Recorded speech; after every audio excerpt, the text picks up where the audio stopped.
Salut les amis, je m'appelle Fabrice Arfelay. Nous tokomika kolobela à propos ya Actidines pour un artiste na biso Fally Ipupa. Avant tout banda, abonnez-vous massivement à la chaîne pour vous avoir plus de vidéos pour vous encourager et que ça l'année dans le moment bien. Alors, tu noter quelques points où Actidines américain ko énuméré na internet ko bengi kolobela. Déjà avant tout banda, faut dans le bac je suis vraiment déçu dans l'émission parce que comme on a grandeur ya Actidines c'est rabaissé à niveau non. Pour moi c'est une grande déception et la première déception dans l'émission on sur basala c'est vraiment déception makasi comme on a analyse on analyse un peu bien comme on a niveau on a mettre au milieu de l'obéla pour na bango. Fally Ipupa accro na réseaux sociaux mais Actidines pas comme sangai par le Fally Ipupa accro na réseaux sociaux biso tu veux que réseaux sociaux pour le moment eza transport ezomema bato nyonso na marketing bato nyonso na facilité ya eloko ekende liboso ya projet mo quelconque ekende liboso ya bato batala facilement eza réseaux sociaux eza aider mutu pour s'épanouir facilement dans le monde. Réseaux sociaux ils ont aidé mutu pour na musicalement parlant ils ont aidé mutu akende plus na oyazali mais bazo bengi accro. Oui, c'est bien mutu un artiste être accro aux réseaux sociaux et surtout un artiste congolais parce que nous tous on sait en Afrique ndenge ma réseaux sociaux en Congo d'abord ma côté en retard mais il y a un artiste congolais résident ici à ça là fort pour comme un niveau comme c'est déjà dans les bons. Pourquoi le bazar accro pourquoi ça l'être critiqué pour avoir accro dans les réseaux sociaux c'est bien. Moi j'encourage Fally Ipupa à multiplier accro dans les réseaux sociaux pour pousser plus loin. Yo au moins ça les réseaux sociaux n'enga bien. Bon il y a des artistes aux autres n'enga mabe. Vous utilisez abusivement. Na aussi là ADS. Mais wana bozo monate bolo bilate. Mais pour qu'on critiquer parce que ça a accro dans les réseaux sociaux. Wana c'est le premier point où vous soulevez. Deuxième point, Fally fait les résultats mais il ne travaille pas. Non, comme mon Fally a travaillé, mon travail d'arrache-pied, mon besoin, mon tout le temps sur les réseaux sociaux. Accro, il y a moins de tout le temps sur les réseaux sociaux. Aza permanent dans le studio pour bimisa biloko. Azo travailler. Tout ça, non, tu as un sur trois artistes. Oh, bah, travailler, na Fally Ipupa. Tu citais Ferrigola, tu citais des plics, tu citais hérité que tu as vraiment travaillé, il bosse les jeunes à bateau. Tu citais Ferrigola, tu citais des plics, tu citais bon, tout ça bateau, nous, on a qui va travailler, ils vont voir mon corps super. Tu sais Ferrigola, tu sais Bolotin, tu sais au bail musique makaz. Tu sais na Didier Lacoste. Na trois artistes qui travaillent mieux que Fally pour le moment, qui sort les tubes, qui sort les trucs où ils ont accroché. Mais non, mes frères, vous tirez n'importe quoi au sommet que vous avez le et ça l'a bien été que Bino chaîne analyse vous allez qui soit disant au milieu du village les lots pour le propos au gros bimisawana parce que on a trouvé ils a vraiment dans sens ils a vraiment dans nzelaté le baquet acha azocha mapapu aza aigle mais il y a impolitesse mais on comprend de Binote. Fally Ipupa impoli par rapport à quoi? Impoli par rapport à qui? Omoni pourquoi le bac mission est votre missionnaire tiango automoni impoli parce que aboyi ko répondre à la question ya poser qui ya pour notre artiste Koffi Olomide bien parce que abengaki ye aboyi kotanga qui ne connaît pas que Fally Ipupa Koffi Olomide baza en froid nena ngwa yebe ngote to so ngana na sisi Koffi Olomide a eu problème na JB a eu problème na Wera a eu problème na Kester a eu na Papa Wemba a eu problème na les faits Franco Luambo Makiadi l'artiste wana nyonso bango bazalaki mabe parce que bolobiki efali aza impoli aza mabe baartiste wana nyonso bango mabe. Pourquoi fallait nani Kofi ayaki na matanga mpo bayeba te parce que les gens baboyaki babeki ye na bayokanaka te. King Kester banda olela na komba nani tia Kofi na komba Kofi Olomide. Non, totika ko se voiler ba face, totika ko encourager loko oyo tomoni ke eza mabe. Fallait pour pas position oyo azwi affaire fallait ya Kofi Olomide. Moi je pense que nous dépendre na bango balé parce que relation place bandaki biso tozalaki te. Les vrais problèmes où je passé entre bango balé to yebité. Alors totika ko spéculer makambo oyo tozo maîtriser te pour na côté la lin pour to meka ko critiquer l'autre mais to meka ko descendre l'autre, ce n'est pas bien. Tous à la au milieu du village to meka ko melobela oyo eza important oyo eza important te. Ko faire le mtaga sainté fallait pas la sainté. Mais faut pas aussi exagérer que à manquer respect. À bon que mettre à vie na ya procès à faire le ça veut pas dire que asa impoli. Yo au moins à se réserver. Boy oyo eleka bato mosusu basalela kutu papa na bango artistiquement parlant banzembo na abosani vie jamais. Mais non, qu'on arrête quand même, qu'on arrête. Oh bozo touché c'est parce que aza au sommet lelo bolobeli susu fali akomi na succès akomi si succès akomi si succès mari fidèle ou bien amoni succès amoni aza mari fidèle ya succès. Mais nani yango na mokili oyo aza artiste na succès nani Kofi Olomide si lelo azoyoka na boye azolinga travailler bien mbela azala na succès asala boye. C'est parce qu'il veut pas laisser, c'est parce qu'il veut azala ka na succès, c'est parce qu'il a travaillé dur ba mona Kofi. C'est parce qu'il a besoin de succès. Nani yango déjà boya succès na mokili atombola mosa même bino bozo travailler boye, c'est parce que vous avez besoin de succès. Mais fallait aye soki lelo asali akoma mari fidèle à succès. Où est le problème? Problème nini oyo omoni ke fali oyo à s'accrocher na problème. À s'accrocher na succès pardon. Mais non, quand même, arrêtons de mutu mongara massacrer. Non, ce n'est pas bien. Bolobeli sur le côté musuna moni bolobeli featuring na Arkele Rata. Mais c'est que bozo raté histoire. Botala est-ce que botala making of ya 180. Arkele reconnaît la qualité de Fally Ipupa, reconnaît la voix, reconnaît le travail de Fally Ipupa, alors même la making of que artiste oyo aimba na ngita aimba kana munoko na bango parce que ça ils ont ça charme morbo. Il a dit ça émission ezana making of ezana internet bokende koluka. Mais et quand musanga soki bino bobi ke featuring wana rata featuring ya deux volets on connaît tous.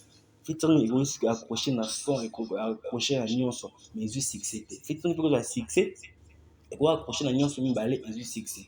Mais ça veut pas dire que featuring wana rata featuring wana beta chant wana ezaka bien. Na ebite bino bolinga sala nini a créer ba note vocale ya sika to bien a créer ba percussion mususu ya musique oyo bayebi te ou bien a créer un instrument musical mususu ya sika. Je ne comprends pas bolingi Fally asala nini to bondima ke Fally pour aza en place oyo asa wana nayebi te. Fally impoli par rapport ya quoi a manqué nani soki aza na position wana c'est parce que ils ont quelque chose qui est dans la position wana babi c'est toujours une action qui provoque une réaction. Non mes frères voilà moi ok musika ok vraiment musika. Moi je pense que vous devez vous retenir mambo lobela parce que si vous se retenir te bo chaîne na bino ikokoma na exercice la crédibilité parce que vous dites des choses au beau maîtriser ou bien tout chabino qui beaucoup mais ça arrive quoi d'abord sous banaliste au milieu du village parce que là carrément vous défendez le vieux parce qu'il fallait le roi le buana na munyongo pété par le bigara bolina na ti mettre vie na na mambo ele kana yaye. Mais non, il n'est pas obligé qu'il y a aussi comme à Kofi Olomide. Il doit le respect à Kofi Olomide mais il n'est pas obligé à citer comme à Kofi Olomide. aza na reconnaissance wana ya devoir et respect que eza papa na ye musique. Mais quand les choses ne marchent pas, même il y a papa aboti yo, mais tant que moi je peux pas aza na mabe bana mosusu batika batiki même 10 ans 20 ans basolola papa na bango te. C'est parce qu'à moins qu'il y a quelque chose qui ne marche pas alongo musique ya papa na bango. Mais oyo sikoyo tolobela musique papa n'a pas papa n'a musicalement parlant. Mais pourquoi vous voulez faire ça un problème alors que Moutou, avant de se laisser commettre moi, il est bien. Pourquoi on a mettre Nina sur la ça, j'ai vu tout ça, n'a pas bien un téléphone. Et c'est clair.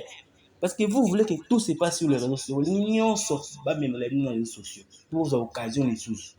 Mais non. Et il a raison. Ces émissions, vous travaillez émissionnettes. Ah non. Vous êtes gentil. Franchement, bon, mais quand on revoir Nabino, c'est pas bien.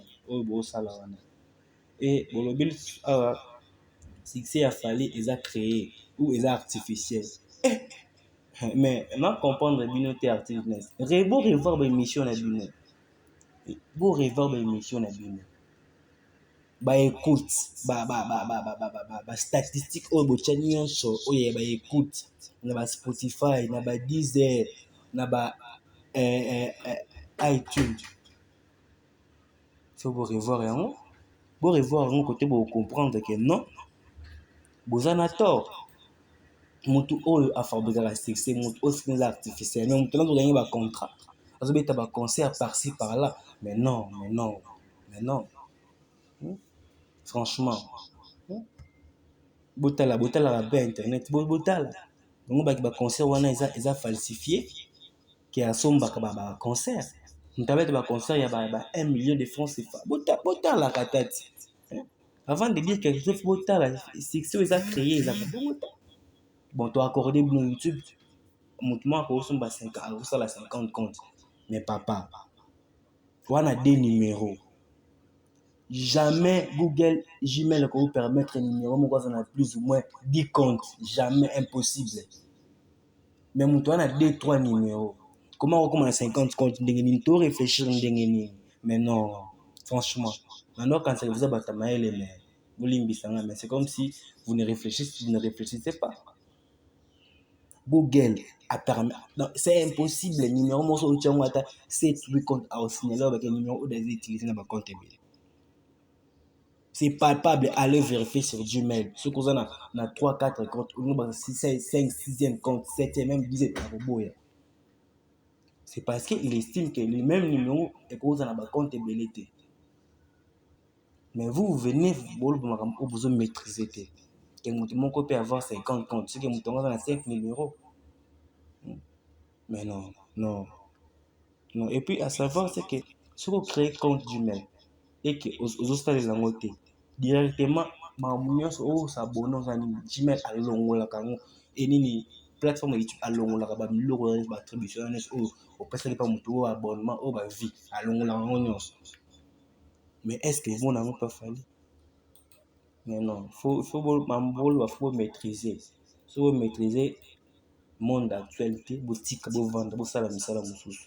Leki boya obisela biso ba awa ekozala bien te. Fali Ipupa n'a jamais aimé Koffi Olomide. Mais on comprendre que ça a plus de 5 ans dans l'orchestre. Parce que Fali Ipupa tant qu'on a vu succès déjà éternellement. Je m'excuse. Aïna Kokoko. Na Kachaka plutôt. Succès carton Aïna Kokoko. Mais ça a un orchestre. Alinga levé. T'étais en bâtiment. C'est parce que tu levé. Kaka respect. Ba propos ya artiste Koffi Olomide envers ye to bosa nyango to fallait pas bimaki a bisa ki droit chemin o binze mbonga na tipela ka ezaka Iniesta qui a oublié ça ezana ba mémoire de jusqu'à présent na nango siko alingaka moninga te mutu oyo alobaka azoloba mambo ezo recadrer te na relation ya mutu mo quelconque na mutu a se taire a préféré aloba te na nango alingi mutu na nango zo respecter moninga mais non lelo Koffi Olomide commissaire. Parce que si des Fali Ipupa, attends Ndoki, tu n'as Fali Ipupa pour Ndoki. Donc j'ai compris que Fali Ipupa vraiment non. Artiste, coup de chapeau. Donc omonani ke Jésus na Barabbas, la topoli Barabbas, la tiki Jésus. C'est ce qui se passe ici au Congo. Donc, il fallait pour passer un homme à crucifier, bah, va crucifier pour les analystes et d'autres, bah, ça va bien. Les bateaux encouragé, non, non, fallait, il fait bien. Donc, ma bé, donc, faut me finir sur la critiquer, fallait, ça la bonne côté, boy. Mais non, arrêtons ça. Arrêtons ça. La monnaie place, nous, comparer tout ce nom. Comment fallait accepter ma proche na bafan na ye balobela makambo ya mwasi na ye na bana na ye bamassacre nde basala e affaire egola po tendelaki ya mwana na ye ezalaki bongo te de 1 mambo ya davina na affaire egola elobaki na Kinshasa nani yango ayebi maison de production ya affaire egola atombola mosala nani yango mais fallait pour nous tous on connaît maison de production oyo eproduisaka ye et puis ce genre de maison bazalaka badiembelaka na réputation ya artiste au cas où réputation ya artiste eza taché directement batikaka omonaki ne pas Christ ntango ametaki bapopo na ye mpona bahomosexuel tomonaki oyo epesaki baproducteur nyonso bakimaki bamaison de production bakimaki epuis Christ kapoza aperda vitesse nani yango akolinga artiste na ye ou fan ou bien proche na ye oyo aza artiste aza na maison de production ya monene bongo aperdre vitesse parce que makambo oyo motu mo bien mwana obe ndeko obe mwasi ex mwasi na ye abimisi makambo oyo eza lokuta est-ce que mambo ya davina na affaire ekomaki na justice et puis na quelle justice française nous tous aussi toyebi yango ke soki davina akendaki kofunda affaire egola alinga azala libéré alinga même pas azala condamné mais la justice française eza bongo te la justice française quand tu es condamné tu es condamné quand tu n'es pas condamné tu n'es pas condamné et vous trouvez ça normal il y a comparer ma comparaison débile bongo okezanga mutuna makolo mais non franchement faut ça c'est pas du tout bien il fallait pas perdre de vitesse alors que il doit gagner un contrat pour le moment avant la concert de Burkina Faso bato bana perdre de vitesse te bango batikali bazokengela bagarde républicaine batikali mais bato bana succès te bana perdre de vitesse bango wana bakei mais non arrêtons vraiment franchement je suis déçu ezalaki kaka propos oyo nazwaki epai ya bandeko na biso Afrique du Nord et je suis vraiment déçu na makambo na bango big up continuez de s'abonner et puis aimer pour continuer kosala plus de vidéos ciao